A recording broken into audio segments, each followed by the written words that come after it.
Welcome back, Ebenezer family. I am Minister Lonnie Harris. And I am Minister Sherry Knotts. And we are back with another episode of I Am a Christian, but Minister Sherry. So, the scripture that we did not give on the last episode that I really think would be applicable is 1 Corinthians 15:33. Do not be deceived. Evil communication corrupt good manners. Okay. Mm-hmm. What do you think? What does that mean to you? Well, that means somebody gonna pull somebody. Oh. Right? Because if you look at the evil and the good, you see the movie, sometimes you have the good angel and the bad angel. One of them, somebody's gonna pull you.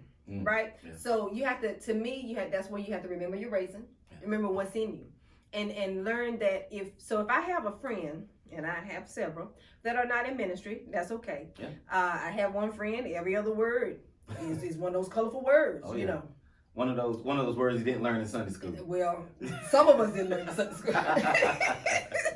But I don't condemn her, but that's just the way she, now sometimes it get a little too much for me and I go, can you know what I mean?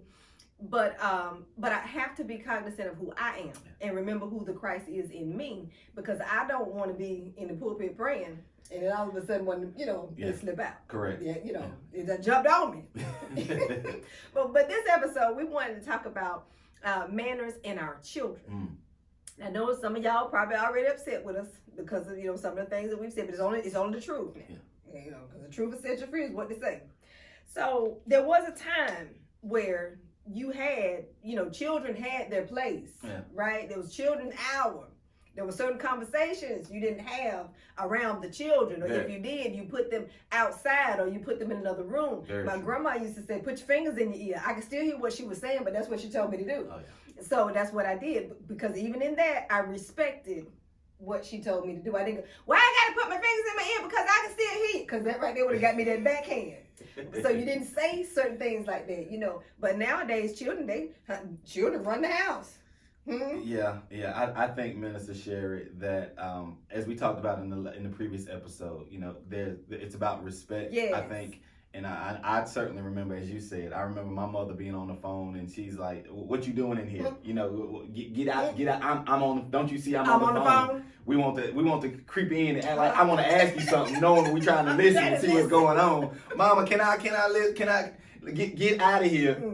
I'm on the phone, And it was basically stay in the child's place. Right. And now I think that's ultimately how I think we were raised. Yeah. Our generation was raised. It was, children stay in a child's place. Correct. And unfortunately, what I've seen now is children involved in adult conversations that they have no part of being a part of. No. None whatsoever. That child shouldn't have any knowledge of what's going on in Sister So-and-so's house. Yeah. Absolutely. Not from the adult perspective. Now, if that child is friends with one of the children over there, okay, yeah. But I'm just saying that child shouldn't be able to run that person down based off of conversations they've heard you say, right? Yeah. And the thing with children also, Minister Sherry, is children, because they don't have the understanding. The Bible says when I was a child, I understood as a child. I thought as a child. I spoke as a child. Yeah. And so children may not understand even the things that they're hearing in an adult conversation. Yeah. And so their minds comprehend something totally different than what's actually being spoken or talked about. Case in point, I got to interrupt. I got another testimony. When I was little, my grandma, again, I spent a lot of time with the lady, and she talked a lot. And she was talking about a church member that was mocked by a black snake, meaning the lady was very dark skinned and all of that. Okay. So, and she said her name. I'm not gonna say it. I'm gonna try not to say her name. So one Sunday, because I don't remember the lady. One Sunday we were all going around visiting, because that's something we did after church. You went to visit, and when my grandma called her name. Now my mom tells this story. I don't remember it, but my mom has repeated it several times. She said that you perked up and said, "Aren't you the one that was mocked by the black snake?" Because I didn't know, and she said my grandma was so embarrassed. My grandma was a very fair-skinned lady, so I imagine that she turned like 3 sheets of red. Oh, boy. And so my grandma took her big hand and tried to cover my face up, because I just kept saying it. And so my mom said, she told me, I told you about talking in front of her. You know what I mean? But and that's an instance where, yes, I should have got the backhand. Yeah. But again, that's another instance where there was information I should not have been privy to. Correct. And so ultimately, here's the thing. I think what you said is important. It's it's upon the adults, I think, to monitor, their conversations around children. Take surveillance of your surroundings. Yeah, absolutely. Because let's be honest. As children, we've all been children. Yeah. We've all heard conversation, and it didn't make us run away from the conversation. It made us want to hear it some more. Say, what they say about brother so and so? I didn't know that about sister so and so. It didn't make you just say, I don't want to hear about that. It made us want to. You put that ear to the door? Absolutely. And so as adults, it's upon us to make sure that, hey, the children are in a place where they're not, involved in these conversations. Or that we just, or we just don't talk about it. But let me tell you, okay, so here's another testimony. I used to work at Winston Sizzler, right? They had the buffet was cut off at a certain age. This man came in and said that his daughter was 6. Oh, gosh. Because he didn't want to have to pay. Uh-oh. She said, I'm 8. He said, he turned around like, you 6 today. That's another incident of what child should stay in the child's place. Yes. The child was being honest. That baby was being honest, Minister Sherry. Because we teach them not to tell lies. Correct, absolutely correct. And she was trying to uphold her raisins. So I used to have a friend, and she would never tell her children to respect her conversations, phone conversations. One thing that I absolutely cannot stand is while we're on the phone, you're constantly, hold on a minute, or your kids are constantly interrupting. It's okay to teach your children, hey, when you see me on the phone or when you see me in a conversation with someone, say, excuse me. Yes. I used to tell my daughter all the time, and she told me later on in life, and yes, ladies and gentlemen, I have been accused sometimes of being a bad parent, but she told me that it would make her feel so bad because I would tell her, you're not on fire. When I would be in a conversation, because understand, as parents, you have limited interactions with volunteer time with other adults. Correct. Because we got to be around these adults at work because we got to be, right? You got to interact with people at the grocery stores and things like that. But when you get around your friends, that's volunteer time, and that time is limited. So I would want, my kids will be fine. Yeah. You just want to talk because you want to talk.